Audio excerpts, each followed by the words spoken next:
رمضان يا رمضان رمضان يا رمضان رمضان يا رمضان Рамазан, сені сөккен адамға мен оразамын деп насихат айту, жамандыққа жақсылықпен жауап беруге тәрбиелейтін ұлы ай.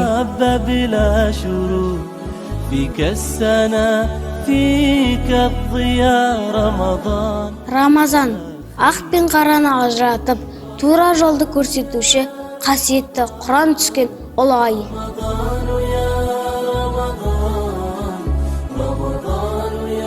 Рамазан, бұл саған өміріңді жаңа парақтан бастауға берілген ұлы мүмкіндік.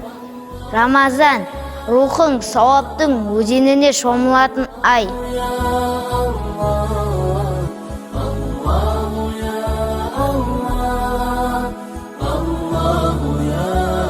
Рамазан күлшілік айы. Рамазан тақуалық айы.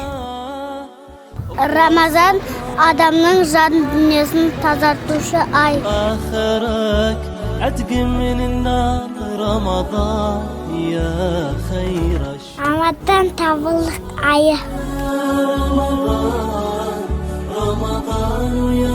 Рамазан үйіңе екі дүниенің берекесін әкелген ұлы қонақ.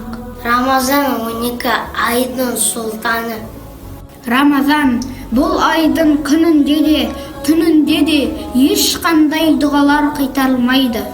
Рамазан бұл сөзге сауаптар бақшасында барлық жемістен теруге мүмкіндік берілетін науқан.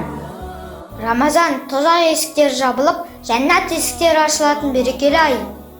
Кімнің ең соңғы амалы ораза болатын болса, ол жәннаттық делінген хадисте. Рамазан 83 жылдың сауабына тең келер қасиетті қазір түні бар ең берекелі ай.